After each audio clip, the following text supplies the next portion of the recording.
Today, we're jumping into a paper that's, well, it's pretty alarming actually. It suggests a really common breast cancer diagnosis might be completely wrong, and that this mistake is hiding a killer in plain sight. Okay, so let's just frame this up. Imagine you get a diagnosis for an early-stage, non-invasive cancer. That sounds like good news, right? A favorable prognosis. But what if that diagnosis was actually a mask for a much more aggressive, much more fatal disease? That is the exact mystery we're unpacking today. All right, so to really get what's going on here, we first have to understand the official diagnosis that these researchers are challenging. For a very long time, the medical world has had this category called ductal carcinoma in situ. You'll hear it called DCIS. It's been considered a super early, non-invasive cancer. I mean, the name itself, in situ, literally means in its original place. The whole idea is that the cancer cells are neatly contained inside the milk ducts and haven't broken out yet. But here's the paradox, the thing that just didn't make sense to these researchers. For a certain group of patients who got this good news DCIS diagnosis, their long-term survival rates were terrible, shockingly low. It just didn't add up. Why were patients with a supposedly non-invasive cancer dying? And believe it or not, the first clue was hiding right there on the mammograms the whole time. Radiologists would see these very specific patterns, like you see here, called casting-type calcifications.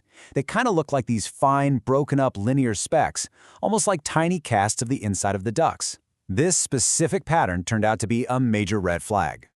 So this leads us to the researchers' big idea, their core argument. What if we're not looking at DCIS at all? What if this is a completely different and way more dangerous type of cancer hiding under the wrong name? The key to the whole thing is this concept they call neoductgenesis. Now, it sounds complicated, but let's break it down. Neo means new, duct is the milk duct, and genesis means creation. So, this isn't cancer cells just filling up the pipes that are already there. No, this is an invasive process where the cancer is actively building its own brand new, totally chaotic cancerous ducts from scratch. And this is what they're talking about. This is what it looks like under the microscope. Instead of the nice, organized tissue you'd expect to see, you get this jumbled, disorganized mess of these neoducts. The cancer is literally engineering its own deadly infrastructure. Which brings them to a crucial conclusion. The name has to change to fit the reality. The authors say, let's call it what it is, Ductal Adenocarcinoma of the breast, or DAB. And listen, that switch from carcinoma in situ to adenocarcinoma is a massive deal. It's officially reclassifying this thing as a truly invasive cancer. Okay, so how do they prove it? How do they make the case that this is truly an invasive cancer and not something just sitting politely in a duct? Well, the paper lays out some incredible visual evidence. A really great way to think about it is this. DCIS is often described as being like a plant that's still stuck inside its pot. But DAB? Oh, DAB is like one of those aggressive, invasive weeds in your garden. It's not just sitting there, it's actively building its own root system to spread and completely take over. One huge piece of evidence is right here. Look at images C and D. All those dark, tangled lines. Those are newly formed blood vessels. This process is called neovascularity. The tumor is so aggressive and growing so fast that it literally has to build its own blood supply, its own highway system for nutrients, just to feed itself. This is a classic hallmark of a high-grade invasive malignancy. But maybe the most conclusive piece of evidence, the real smoking gun, comes down to one simple question. Can it spread? Because if a cancer is truly in situ, it should not be able to metastasize. It shouldn't be able to travel to other parts of the body. And here it is, the bombshell.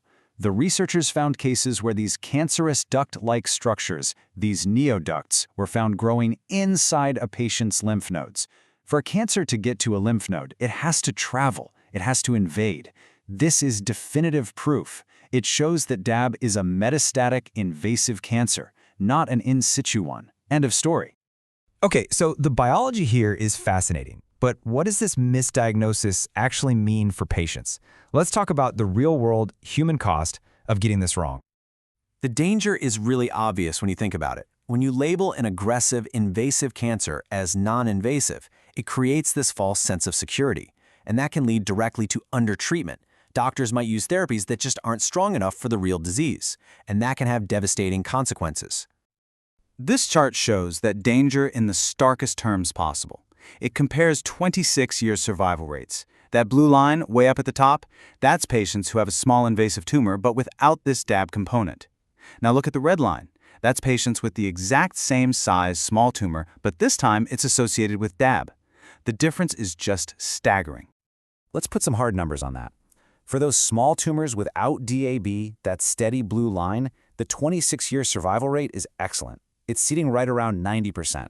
This is the kind of positive outcome you'd hope for from an early diagnosis. But for the group with DAB, that plunging red line, the survival rate absolutely plummets to less than 50% over that same period.